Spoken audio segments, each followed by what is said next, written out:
Orang itu menjadi kikir itu karena nganggap hidup itu lama dan uang itu penting. Kalau zaman Nabi itu sederhana kalau melihat hidup. Pernah suatu saat Nabi itu punya jatah makan. Karena Nabi itu hidupnya juga pas-pasan. Jadi Nabi itu unik. Beliau di satu sisi kaya raya, bisa ngurmat Abu Hurairah, Ammar, Suhaib. Ashabu Sufa itu dirawat Nabi semua. Itu kan kaya, bisa ngerawat sekian orang. Tapi di sisi yang lain untuk pribadinya beliau miskin. Kadang nggak bisa makan hari itu. Tapi di saat yang sama bisa merawat Ahlus Sufa. Jadi keliru kalau orang hanya cerita Nabi itu miskin, untuk makan dirinya aja susah. Itu keliru. Kelirunya kalau tidak diteruskan, tapi Nabi mampu menghidupi Ahlus Sufa. Singkat cerita jatah makannya Nabi itu dikasihkan orang ketika Nabi tanya, ya Aisyah, makanan jatah saya di mana? Oh ya Rasulullah, tadi ada orang minta tak kasihkan, maka makanan itu habis. Apa kata Nabi? Kamu salah Aisyah. Yang kamu kasihkan itu justru yang masih.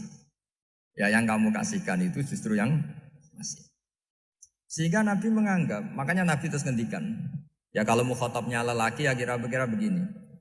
Wa hal laka min malika illa ma akalta fa afnaita wa labista fa ablaita. Terus tanya wa tasaddaqta fa abqaita kata Nabi. Harta kamu ya kamu makan kemudian ke WC jadi kotoran atau punya pakaian mewah nanti rusak. Wa tasaddaqta fa abqaita. Ada yang kamu sedekahkan yaitu yang abadi sampai akhir.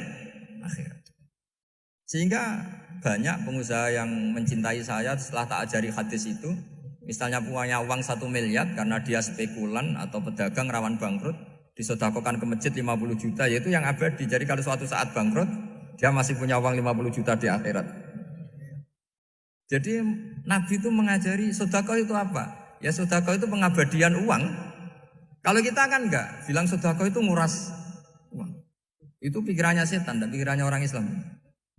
Itu cara berpikir setan, bukan cara berpikir umat apa?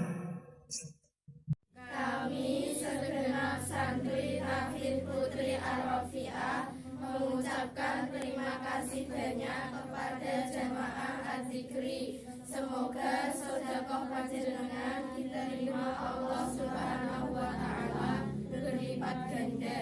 Jazakallahu khairan katsira.